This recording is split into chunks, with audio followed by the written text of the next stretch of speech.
let's come back to show and give good title. Now, on Monday, we have looked at Section 13 of CPO. Section 13 is the section which governs showing good title. And in order to show good title, the vendor is required to produce documents, title documents for the inspection by the purchaser. And Section 13, for now, the work documents required by the vendor to show good title. So we have, number one, government list, because all land in Hong Kong is on leasehold. So the title always starts with the government list. And then depends on how long the current sale and purchase is from the issue of the government list.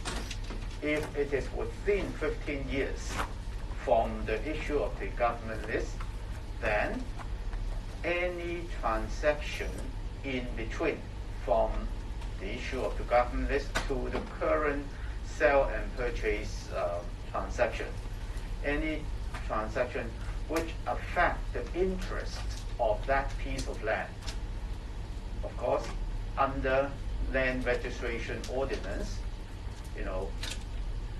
all such interests must be either created by deed or in writing, with a few exceptions in which, the right is not created by writing, for example, resulting trust. So most of the time, all the documents would have been registered in the land registry. So this document has to be produced to the purchaser for the purchaser's inspection. And if it is more than 15 years from the day of government list, then we have to identify an intermediate route of title. And this intermediate route of title, remember, it must be at least 15 years from the present sale and purchase transaction. And it must be an assignment or legal charge. And it must be dealt with 100% interest of the land in question. Now, once you identify this particular intermediate route of title, then anything older, any transaction older than this intermediate route of title is no longer your problem, And you are only required to produce documents, in relation to the transaction happened in between the intermediate route of title and the current sale and purchase transaction. And other than this documents, if there is any power of attorney being used in the execution of any of the documents that we have to produce, we at the same time have to produce that power of attorney so that the purchaser knows, the execution of the relevant document is within the power given by the power of attorney. Now, for the purposes of showing good title, you are not required, the vendor is not required to give the original copy of those documents. You are only required to give a certified true copy by a solicitor or a public officer. Or if the documents were old enough before 1st of November 1984, then at those days, because lack of solicitor, sometimes any copies would have been what they call attest instead of certified, because by the solicitor's clerk, because the solicitor clerks do not have this power, this legal power to certify some true copy, but they can attest it is true copy. Two of them. Now, so basically these are the requirement under Section 13. And in fact, in the case we just saw before we end our lecture, one of the purchasers tried to ask question in relation to transaction before the intermediate route of title. And the court said, Section 13 has already relieved the burden of the vendor to show that. But at the same time, the court said, if you can have any information other than from the title documents,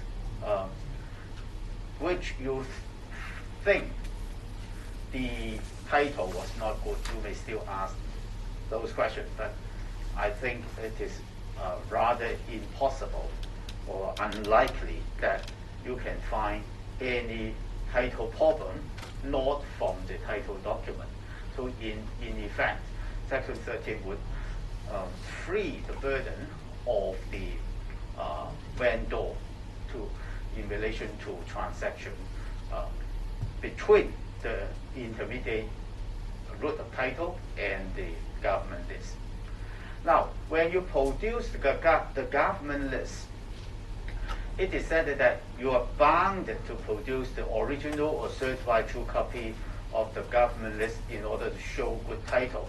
And you can see this, the judgment of this case.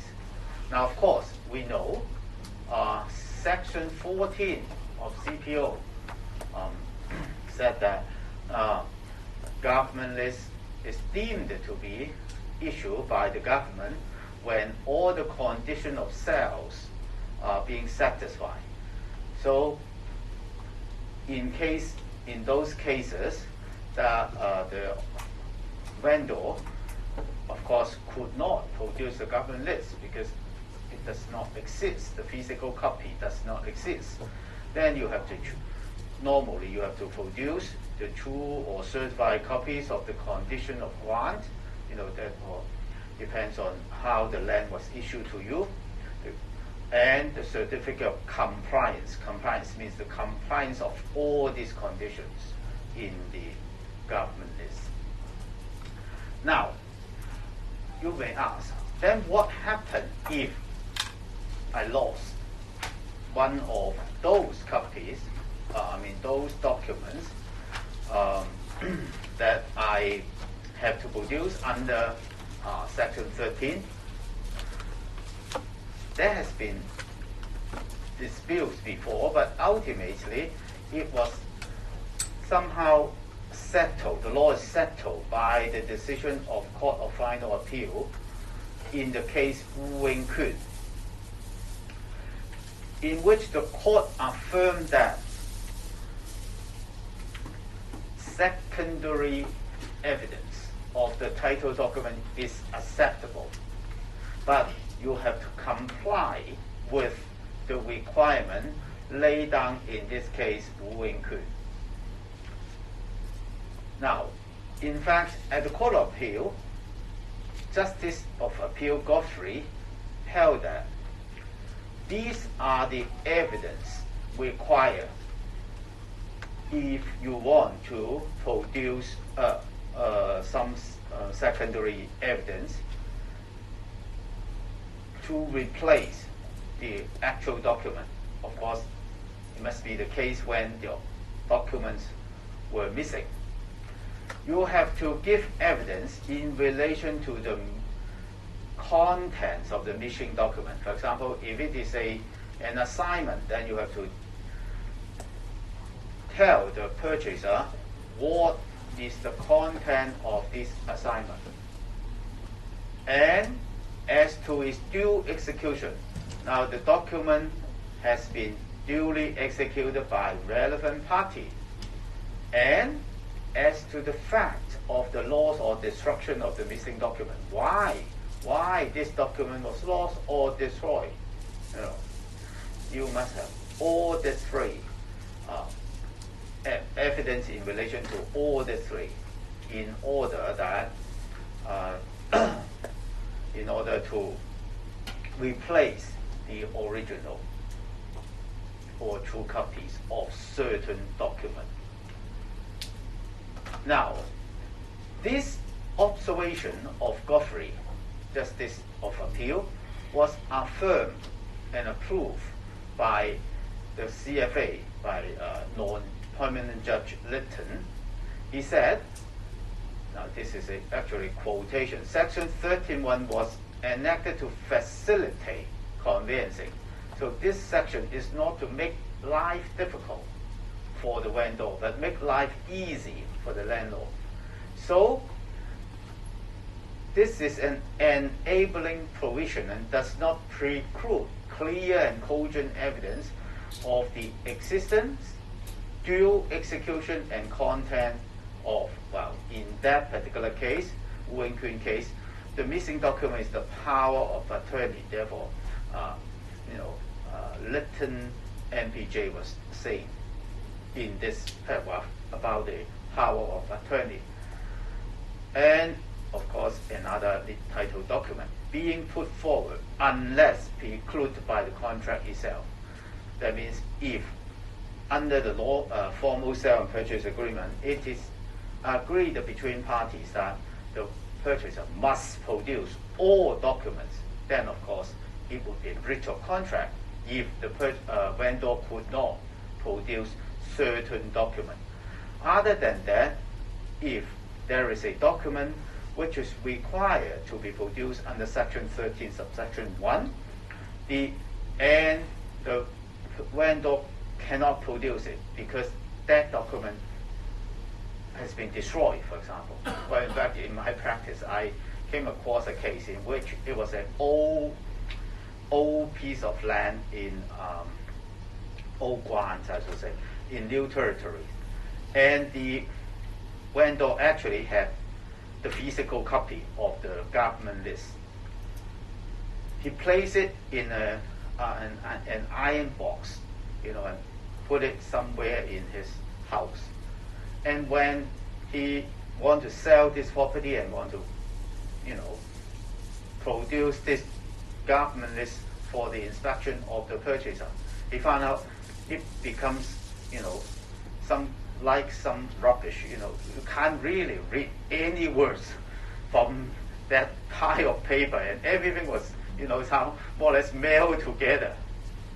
And fortunately, we have this case decided before the case, and by tracing the grant, the year of the grant, looking at the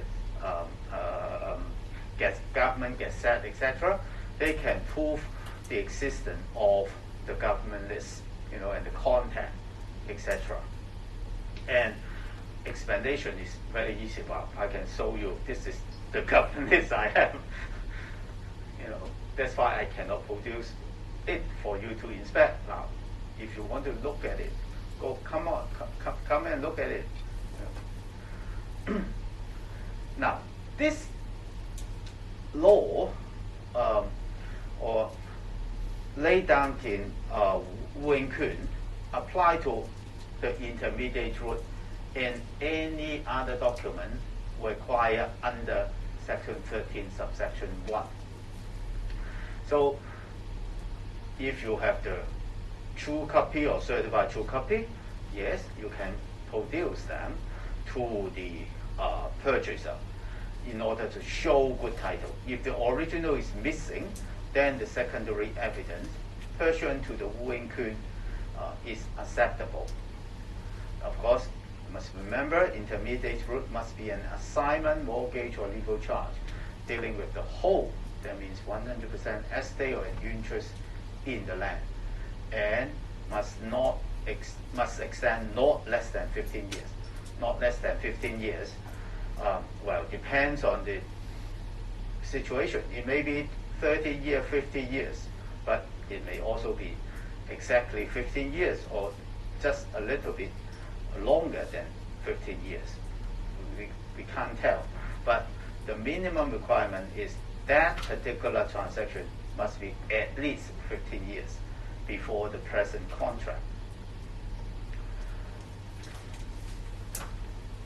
Now, chain of title. Remember, any transaction between the intermediate truth and the present transaction are known as the chain of title. Again, all documents within the chain of title has to be produced, and if they were missing, you can rely on 無影權 and produce secondary evidence to prove the existence and the content. Now, then you will ask, what kind of documents are actually required under Section 13? Now, I'll give you the most common documents that you will come across. First of all, death certificate. You will ask me, well, you say title document, why death certificate would be required? That is particularly for the situation number one, when there is joint tenancy, one tenant pass away, the interest of that joint tenant would be passing to the surviving joint tenants. So death certificate proves that the surviving joint tenant obtained the interest from the deceased. And we also have cases in which, say, a testator, make a gift to some beneficiary under the will in relation to houses or flats that he possessed or she possessed. Now, when this guy died, and the executor of his will can go to court to get the probate, and if there's no will, maybe there is still possible for the administrator to apply for letters of administration, and then they can dispose of the estate, that means the property left behind by the deceased, to the beneficiaries. And in that case, the house or flat would be assigned. But of course, under the probate situation, we do not use the word assign, we use the word ascend. Ascend the property to the beneficiary. Now, in order to prove this ascent is a valid ascent, you must have the probate, the paper from the court, as well as the death certificate.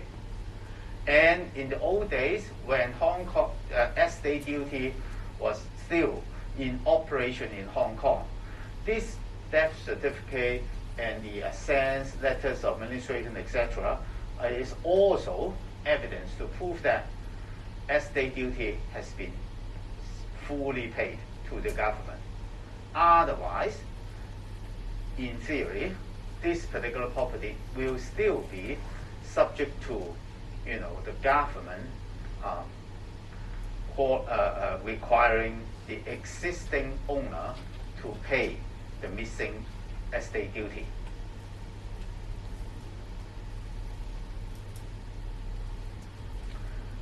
And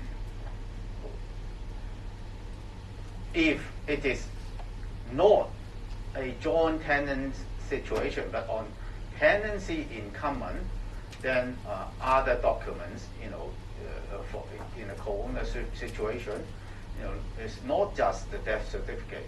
There would be other documents, including the probate, etc., would be required. If it is just joint tenancy, the death certificate itself would be enough to show the interest of the deceased has already been passed to the surviving joint tenant.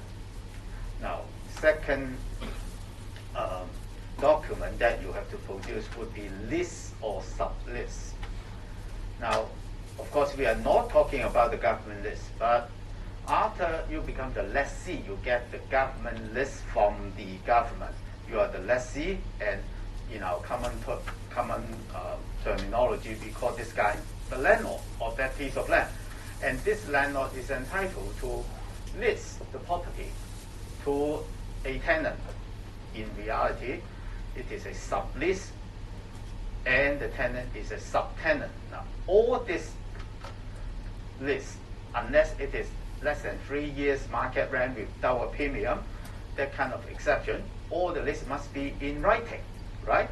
And this list has to be produced to the purchaser, because if the property is listed to a tenant, this tenant would have the rights to occupy the land until the expiry of the tenancy or lease. And if you want to prove that the lease has expired, so it has no more effect, or having been surrendered before the lease expired, you have also to produce the proof of such expiry or surrender. If there is any mortgage, any charges, any previous lessee or owner has executed charges or mortgages to bank or to any person, you have to produce copy of those mortgage or charge, and if they have been discharged, you also have to produce evidence of their discharge. Trust document. If the property has been under a trust, it has been held by a trustee for a beneficiary of certain for the benefit of the beneficiary, then you have to produce the trust document. Any sales and purchase agreement which has been entered with any existing landlord or lessee, with the sublessee or with an intended purchaser, that has not been vacated. Now, of course, if it has been vacated, for example, the sale and purchase agreement was complete, and there was an assignment to transfer the right or title of that purchaser to the vendor to the purchaser, then of course the sale and purchase agreement would not have any further effect. But if there is a sale and purchase agreement registered against the title, and there was no evidence to prove that it has been vacated or it has been merged with the assignment, then it may be a problem with the title of that property. Any assignment, of course, has to be produced. Now, against this apparently has nothing to do with the title of the property. Orders and notices issued by a governmental department or competent authority. Now, under the condition of sale, the government usually would require the lessee to take up certain responsibility. For example, if the piece of land is adjoining or adjacent to a slope, then it is likely that the government would require the lessee of that piece of land to take care of the slope during that the duration of the lease. And if the government finds, after typhoon, for example, the slope looked to be unstable, then they will give you a notice or order sometime, if it is urgent, to fix the slope. Now, those order and notices issued by the government department would affect the title. Now, later on, they will explain why. Therefore, whenever there are some, and those order and notice is also likely to be registered against your title under land registration ordinance.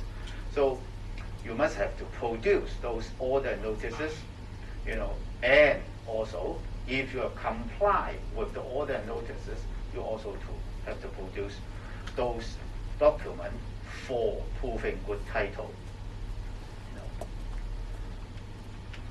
Consent by the legal advisory and conveyancing office, usually we call them LACO, L-A-C-O.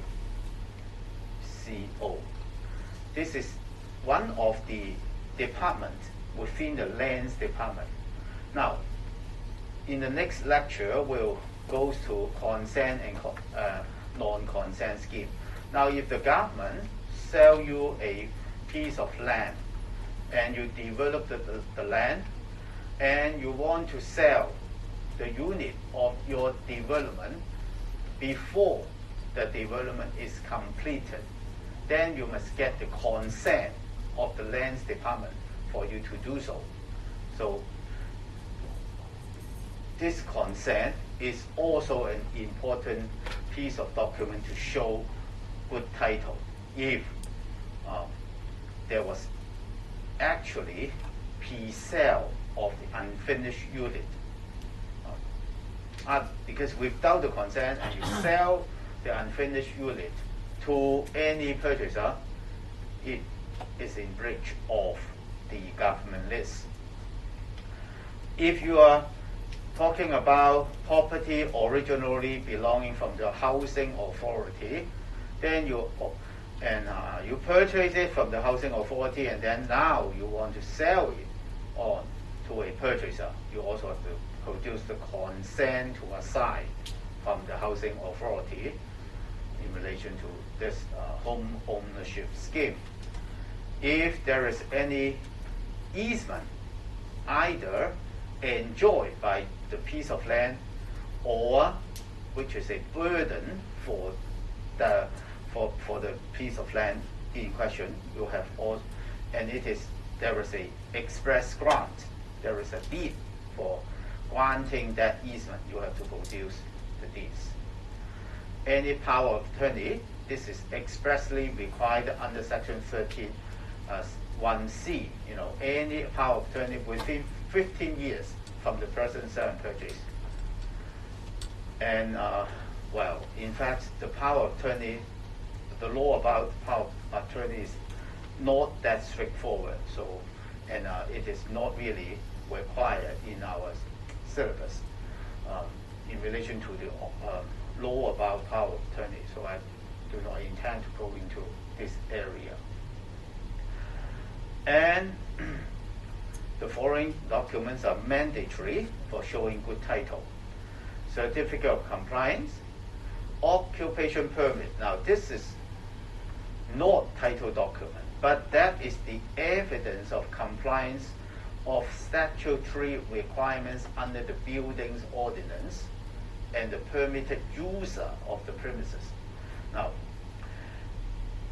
in Hong Kong, why we have the concept of illegal structure? Because under the Buildings Ordinance, if you want to start any building works, any construction work, you cannot do it without prior approval of the building authority. Under section 14 of the Building Ordinance, you must, first of all, get their approval. Then you start your work. Retrospective approval is not possible. So once you start your work, before getting the formal approval, your work must be illegal structure. So when the buildings department grant you the occupation permit, that means they are satisfied that you have not been in breach. And so this becomes an important document to prove good title. The second thing about the user, now, when this occupation permit is granted to you, it would describe what would be the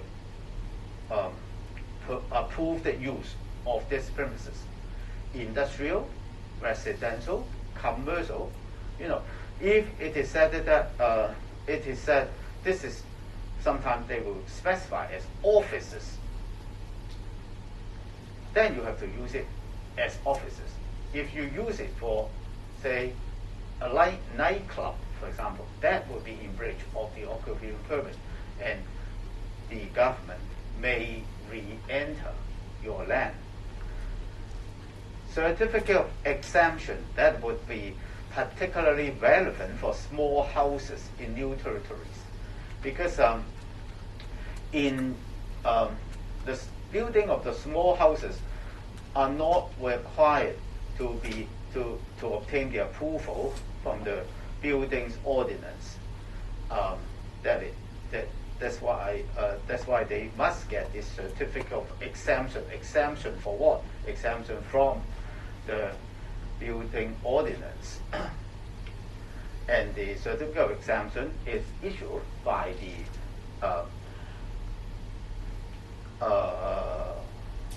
how to call that? District office. DMC. If the land property is about a unit in a multi-story building, you must produce the DMC. Now, so those documents are the documents that you have to produce in order to show good title. Now, and under Section 13, it is clearly stipulated that for the purposes of showing good title, certified or attested copy would be enough. But when you come to give good title, give the title to the purchaser. When you assign your title to the purchaser, this is the moment of giving good title. Then you have as vendor, has an obligation to produce the originals of all title documents. Now, again, if some of the documents were absent because it has been destroyed, lost, etc., then you must provide a sufficient explanation by statutory declaration why the original were missing. Now, documents or the right of purchaser at the stage of giving title is governed by Section 13, capital A1. So, give good title, Section 13, subsection 1. Showing good title. Giving good title, Section 13, capital A1. Unless the contrary intention is expressed, a purchaser of land shall be entitled to require the vendor to deliver to him for the purposes of giving good title. So I highlight this one. The original, okay? Original of both of the following only. In fact, they repeat the same thing. Government is, any document relating exclusive to the land is required to produce by the vendor as proof of title under Section 13(1)(a) and C. So all the documents that you produce to the purchaser for showing good title, at the stage of giving good title, you have to give the original, not the copy. Now, you would say, well, what would be the danger of just getting the certified true copies? The problem is, if you still remember mortgage, one particular kind of mortgage accepted by common law and also recognized in Hong Kong under CPO would be depositing the title documents to the mortgagee, and this is an equitable mortgage. Now, just imagine I am an owner of a house. I use the title deeds, deposit them to a finance company and get money. Now, of course, if it is really a finance company, it's unlikely. Of course, they would ask me to sign a document and then they register in the title. But assuming that this finance company allow me to do that, I just deposit the title deeds to them and they grant me a loan. And there is an interest attached to my property. Now, by depositing the title document there is no written document to be registered. So Land Registration Ordinance does not apply in relation to this equitable mortgage. And then at the same time, I intended to put up this property on sale. And you come to me. So we go through everything. We sign a preliminary agreement, we sign a formal agreement. I give you certified true copy of my title document for showing good title. And then at the stage of giving good title, we say, trust me, everything is here. You know, all document has been certified. There must be the original copies. But I just don't know why they were missing. I put it in my safe, but the safe was stolen, something like that. And you believe me? Oh, that's your problem.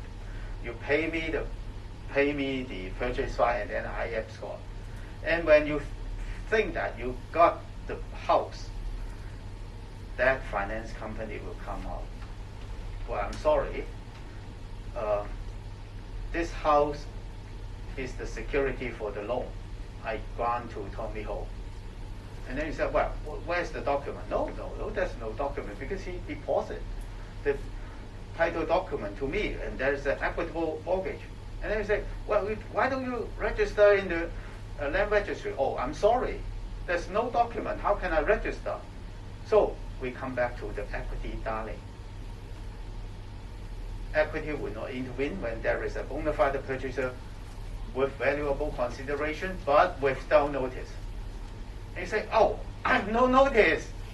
The court will say, you have no notice. Section 13A said you have the right to get your original. And now this guy gives you all certified copy. How can you say you have no notice? There must be something wrong here. And you accept that. Too bad. You may be subject to the equitable mortgage. As a result, either you pay twice for the property or you lose the property. So there's a real danger of accepting certified true copy of the title document at the stage of giving good title. And that's why we have this 13A. The laws require, or of course, it is phrased like the purchaser has the right or entitled to require the original. Now, why does the ordinance was drawn in this way? Because sale and purchase is, after all, an agreement, a contract. We have this concept of freedom to contract.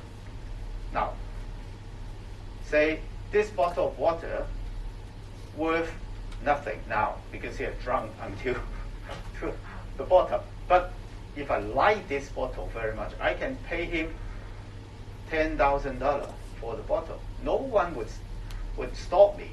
I may be foolish, but then it would be an enforceable contract if I, agree with him without being under duress, misrepresentation, etc. Those vitiating factors. So the same will apply here. If you think, well, this guy is trustworthy, he gave me the certified true copy, I accept it. You can write it in the formal sale and purchase agreement. The vendor is not required to produce the original. If he can produce the certified true copy, it would be enough. If you have this particular clause in your formal agreement, then Section 13A would not be applied because it is unless the contrary intention is expressed.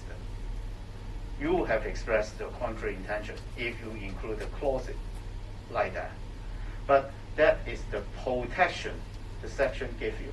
If you do not spell it out, then this particular section would apply, and you would have the right to demand for the original documents.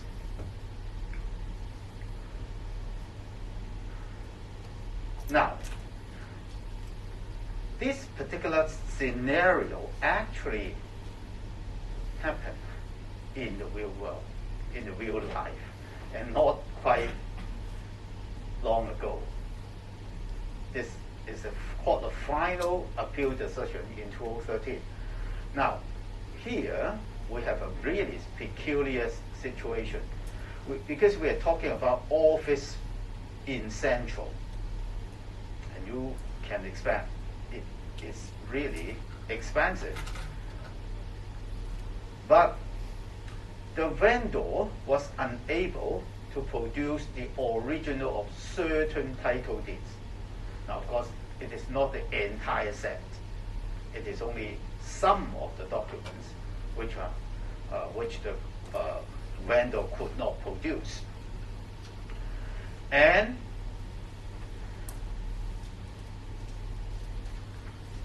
purchaser does not want to complete. They are afraid of what I just said.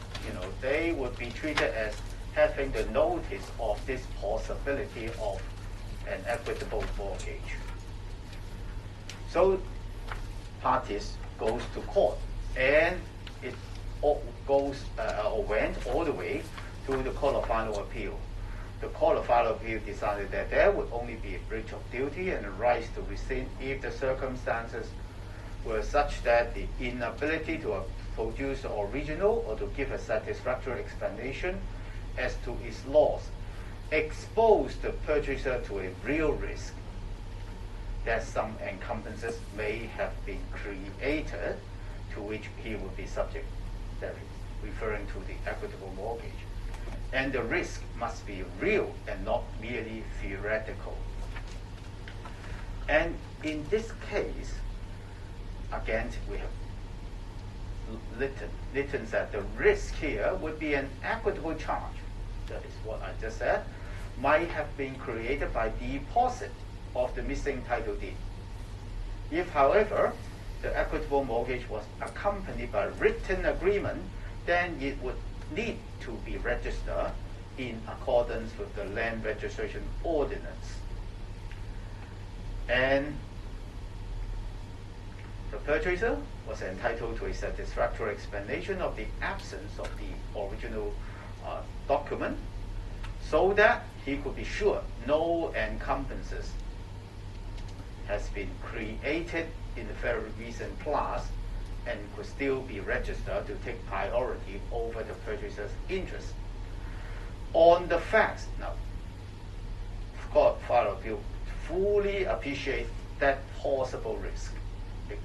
But on the facts, because the property is worth a great amount of money, it was inconceivable that an equitable mortgage relying on a purely oral commitment would have priority over the purchaser's interest. So in that particular case, in fact, the court allowed the vendor to use certified copy to replace those missing documents. And of course, there is also one more feature which I did not point out just now. This was when Section 13A was not in effect. Section 13A was enacted after, or took effect after 11th of July 2008. Now, if nowadays you cannot say, well, there is no risk, because under Section 13A, I am entitled to have the original.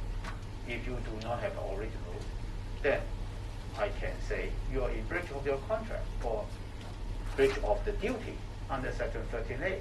I can cancel the contract.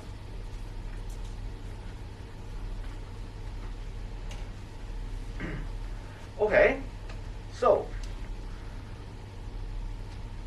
going back to our concept of good title. Under freedom of contract, I have already referred to that, purchaser may always agree to accept whatever title the vendor is going to assign. As I told you earlier, my experience in my practice is that some purchasers are really crazy about purchasing property. Well, after you advise him that, well, it is problem, there's problem, there may be a potential risk in accepting such title, they would just close their eyes and accept the title. So if you like the house, by all means, purchase it. Just be assured that there could be a risk. Now, what is the meaning then of good title? In general, good title means that a title that enables the purchaser to possess the land. Possess means physically possess, or rent the land to a tenant for collecting rent against any challenger, so that he will not be subject to some unreasonable burden or getting an empty title. Now, of course, the most horrible situation will be you get an empty title. You pay money, get nothing. But the other possibility, unreasonable burden, we'll see some example later. You purchase a flat. It turns out that the building owed someone a huge sum of judgment debt because certain accident happened before, and in a litigation, the owners of that building has to pay compensation to that person. Now, as I said earlier, it would not be the person, the owner or any co-owner,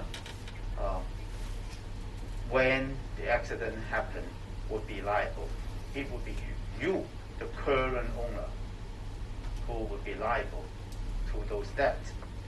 And sometimes, if it is a huge amount of money, then it may be unreasonable burden. Now, we lawyer always start with this particular decision. MEPC Limited and Christian Edwards, the House of Law, Lord Russell of Kilowatt.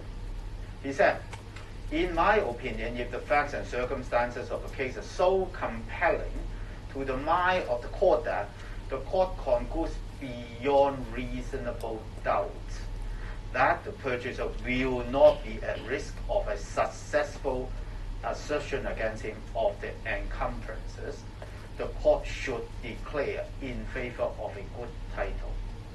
I have highlighted this few words. The first thing to note is, well, you still remember your legal system class. There are normally two types of standard of proof. One is civil standard or legal standard. We call it legal standard on balance of probability.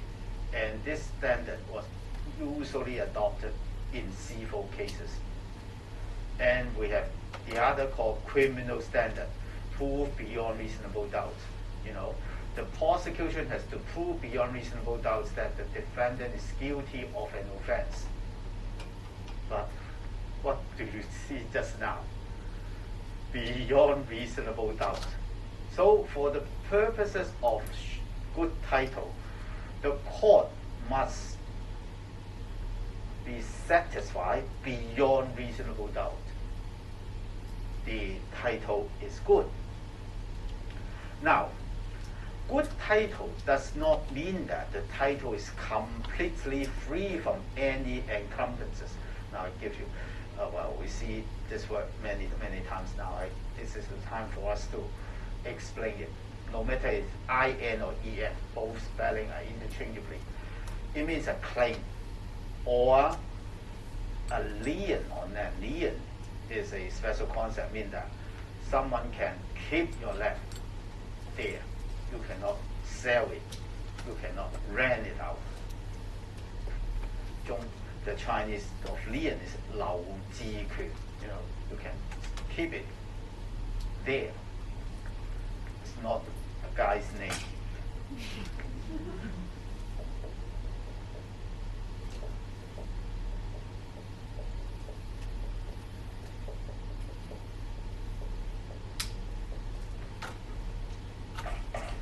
keep the land there. And the important thing is that these encumbrances attached to the title may not defeat the title of the purchaser and make the purchaser being subject to unreasonable burden in a possible future lawsuit. That means someone may sue you and you have to, at the end of the day, pay compensation or incur unreasonable expenses. So, another often quoted judgment in relation to this concept of good title is this one, not just this Lansley. It is a general principle that a purchaser ought not be forced to accept a doubtful title or buy a lawsuit. So this is the second element of bad title. You know, if you purchase a property, well, happily you have a housewarming party, and then suddenly the police enter your place. They say, "Oh, this is an illegal operation or whatever. So please come with me to the police station." And then later on they sue you. Well, that would not be good title at the eyes of landlord. And of course,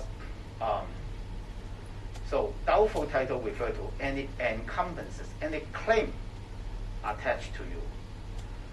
And by a lawsuit is mostly you would have to go to court to settle some problem. And such problem may incur unreasonable burden and unreasonable expenses on you. But of course, the judge goes on to say, we must exercise our common sense and see if the supposed lawsuit have any basis whatsoever.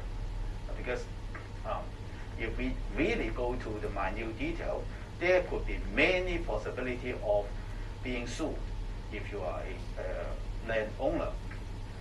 But the court would distinguish what they call the real risk of lawsuit, but from what they call the fanciful lawsuit. So we must see if there is slightest reasonable chance of any lawsuit being instituted. If we come to the conclusion that the supposed lawsuit exists only in the imagination of the purchaser, we ought to disregard it, giving him the advantage of every reasonable doubt. So, the test deriving from these two authorities is this: beyond reasonable doubt, subject to imaginary risk. And that has been accepted in Hong Kong. And in Hong Kong, the court usually call the risk fanciful or illusory risk if some risk in theory exists, but they are fanciful. They are unlikely to be materialized. Then the court would say, just ignore this risk, and this is good title.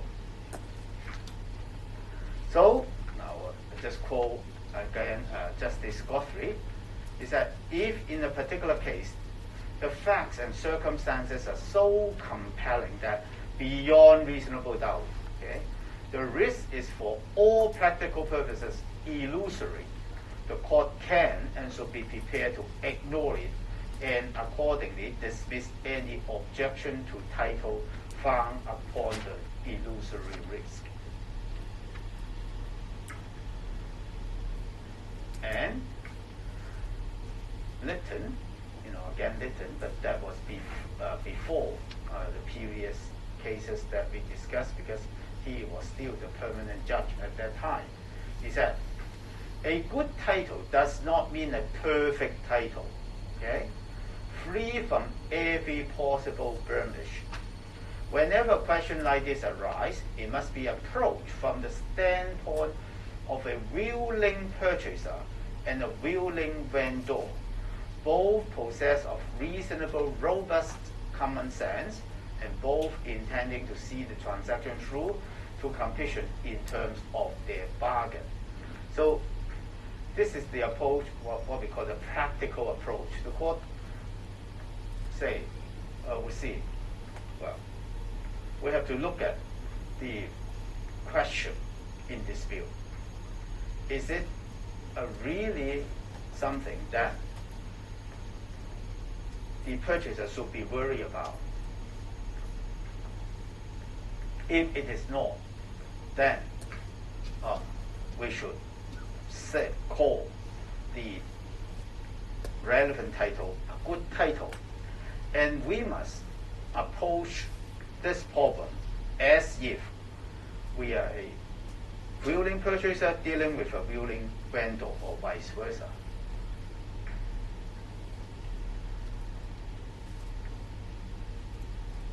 Now, again, in another case, Permanent Judge Litton quote or cite with approval the following statement from a textbook or called Commencing Law and Practice. The obligation to make a good title requires the vendor to show that he alone, or with the concurrence of some person or persons whose concurrence he can compel, can convey the whole legal estate and equitable interest in the land sold, free from encumbrances, except for those disclosed by the contract. Of course, in the contract, if there is any already known encumbrances, such as easement, you are a Serbian tenement, you have to bear certain burden. Now, this has to be disclosed in the contract. Other than that, if there is no other encumbrances, that would be the case whereby the vendor would have satisfied his duty to give good title. Therefore, taking all these cases, together, the lesson we are going to learn is that unless the purchaser agrees to buy a lesser title, now it happens all the time, the vendor has to assign both the legal estate and equitable interest of the property to the purchaser. And in a sale and purchase agreement, it is said that the vendor agrees to sell the residue of the term of year created by the government list. Now I'm trying to teach you about some legal terminology. If, the residue of the terms of year created by government list, what does it mean? A government list must have a fixed duration, right? So this vendor, when he sells the property to purchaser, certain year has been passed. So the remaining years, the residue of the terms of year under a government list. But in our technical terms, so you must be a lawyer in order to learn that, it refers only to the legal estate. So if you sign a contract, under the contract, the purchaser says, I sell you the residue of the terms of year created by the government list. Don't think that you will get, oh, Hong Kong said this whole land, I got the residue of years. It's all right. This only gives you the legal estate, but not the equitable interest. And if the agreement says the vendor agrees to sell all his estate, right, title, benefit, and interest in the land, what is the vendor selling? Now, this, again, is the typical legal usage we are using. in Hong Kong. All this particular phase, all the estate right, title, benefit, and interest in the land refer to the equitable title. So if there is the only thing appear in a sale and purchase agreement, it means the vendor is only selling you the equitable interest, but not the legal estate. So a complete expression should include both legal estate and equitable interest, and it is the normal situation of sale and purchase. It is only in rare case that someone would like just to purchase the legal estate or the equitable interest. They would want both, right? So the complete description would be the residue of the term of years created by the government list, which means the legal estate, together with all the vendor's estate, rights, title, benefit, and interest in the land. And this part refers to the equitable interest. Now, if you are going to purchase a property, now of course in the estate agency they would not say write this thing. But in the formal sale and purchase agreement, now of course you can trust your lawyer in most of the time, but just look at the description of the property. Make sure that you have both. Otherwise, you are either getting the legal estate or equitable interest only. You have to ensure that you get both the legal estate as well as equitable interest.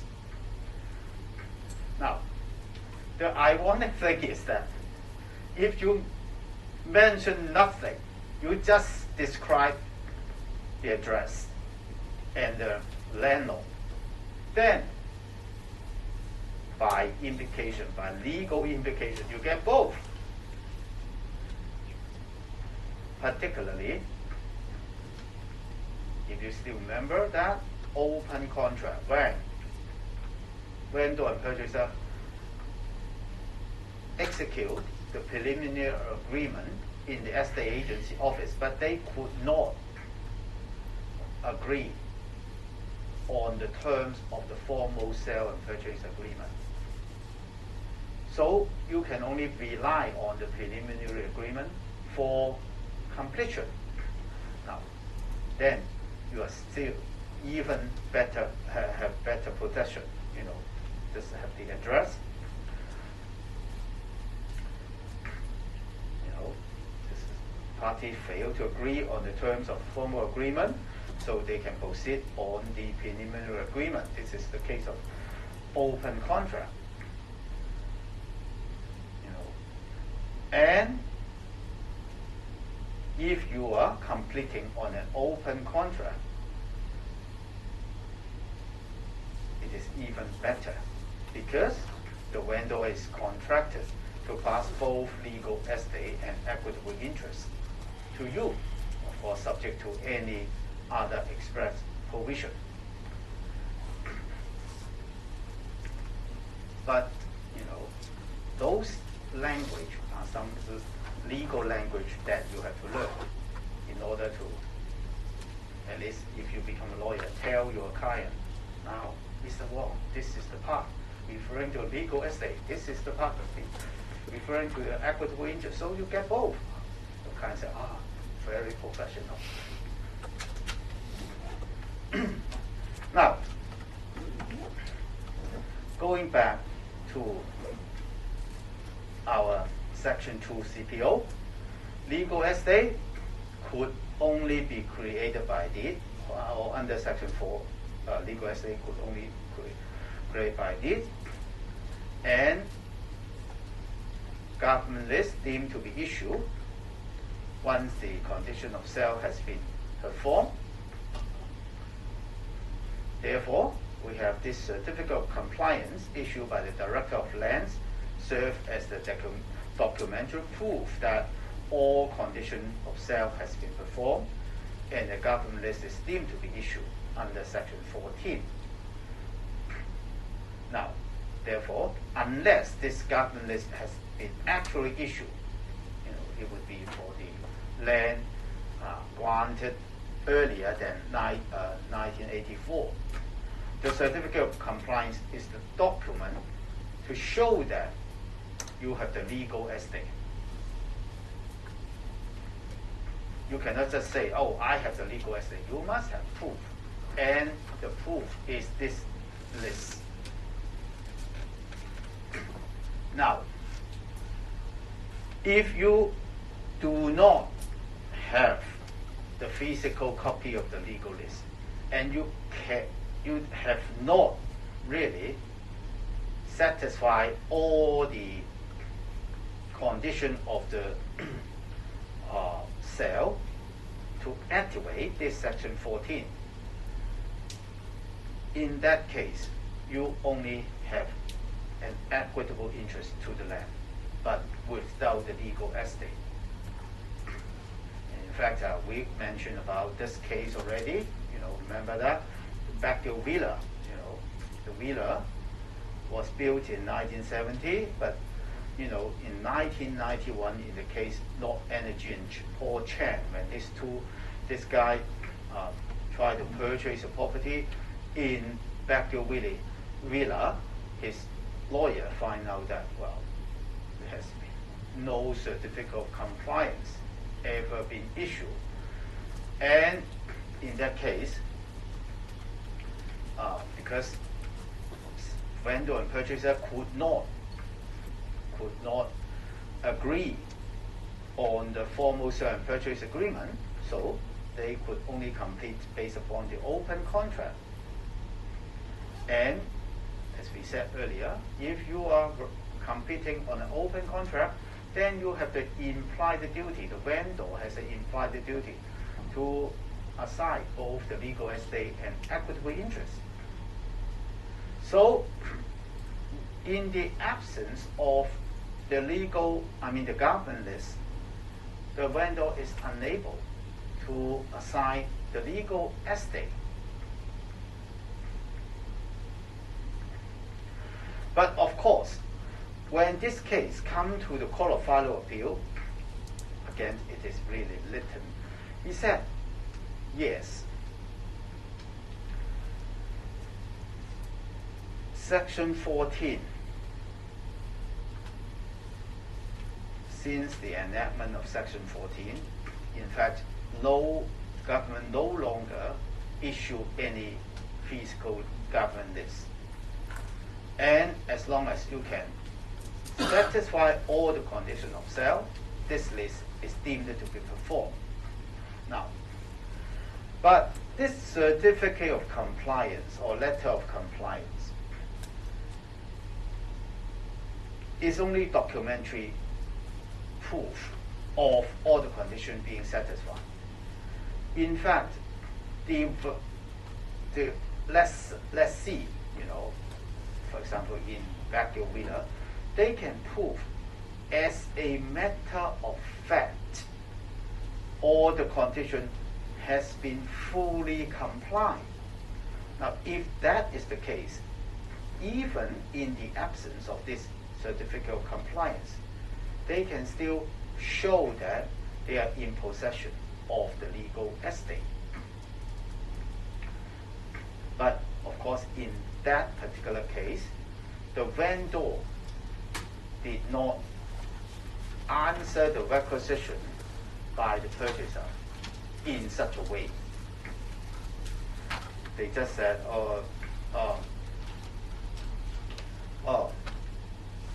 we don't have any certificate of compliance to show all the condition has been satisfied.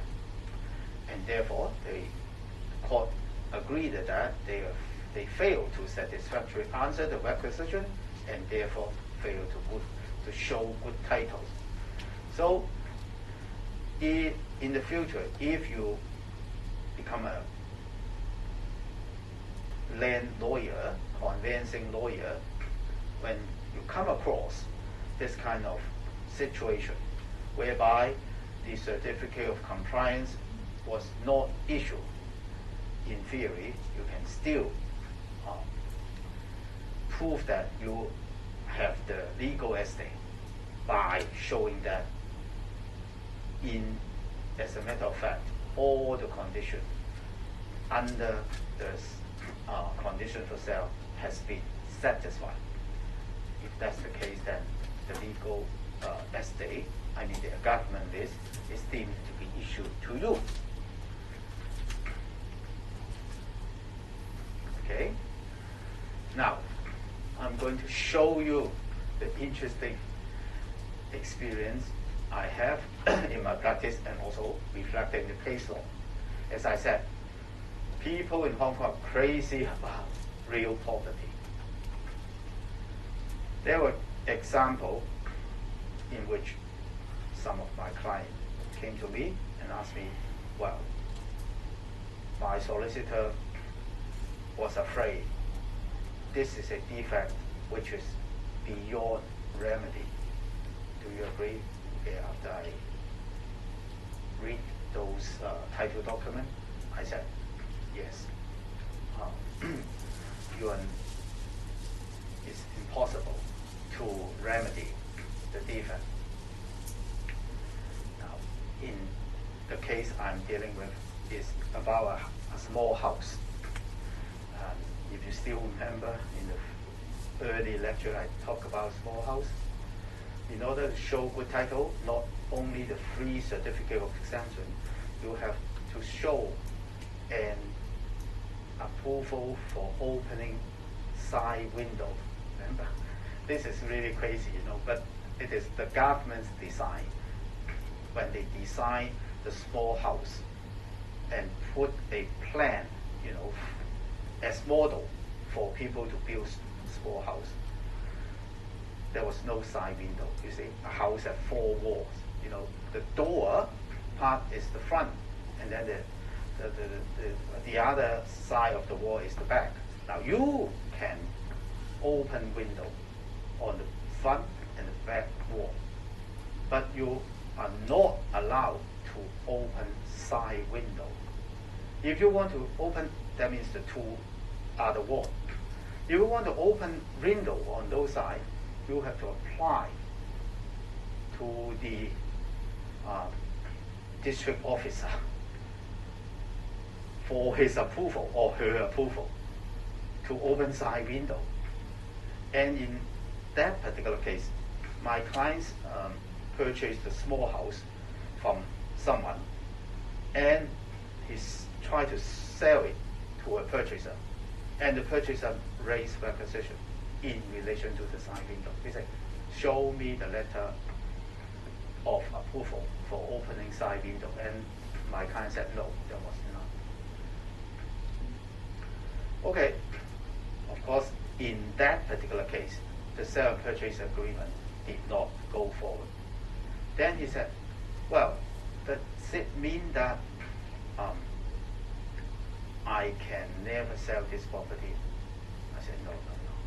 Hong Kong is an interesting place. There are 2 ways to get around this problem. First way is what I'm going to show you here. Of course, we have to rely on some authority. In this particular case, we hope Justice Simon said, the vendor can, by appropriate provisions in a contract, enormously safeguard himself against any undue trouble to which he might be put by inquiries about facts which took place some time ago. Now, in fact, that particular case triggered lawyers who comes to this particular arrangement. The vendor, just like my client, owning this house without side window approval of side window, he tells the purchaser at the stage of negotiation, now my small house does not have this letter. Take it or leave it. I'm quite sure at least 80% of the purchaser will say, oh, no problem, I will take it. Oh, in that case, I will write down in the sale and purchase agreement. You cannot raise any requisition in relation to the side window, something like that. Or in this particular case, it even goes much, much further. The vendor is selling such, here we have this particular clause.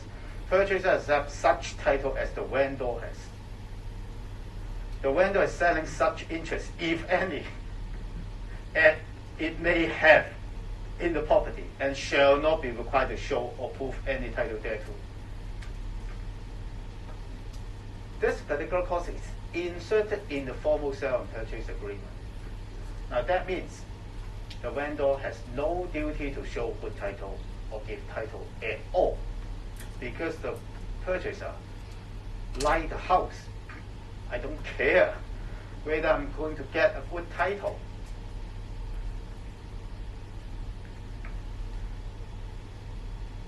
So if you have this particular clause, as in this particular case, the purchaser has to accept any title, even an empty title, that the vendor is selling. And of course, that is a bit extreme. It does not happen all the time. But we have other cases, other example would be the vendor insert a term that the purchaser will not make any requisition on certain identified or possible illegal structure of the property.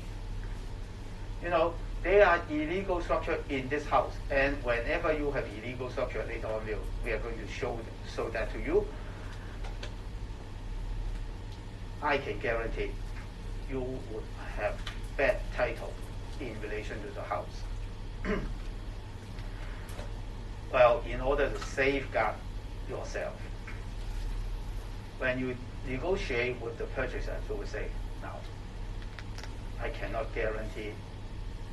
Of course, you will not say, this is illegal structure. You will say, I cannot guarantee everything in this house are legal structures. But if you want to continue your sale and purchase with me, please promise me you would not raise any requisition in relation to illegal structure. If you agree, then you have no problem with illegal structure. Well, by the way, it's time for us to take a break, but there's a space wants to get your opinion of my teaching, so they're going to give you the questionnaire. So I'll give you 5 more minutes for completing the questionnaire. So we'll come back at 20 minutes later, but stay here now.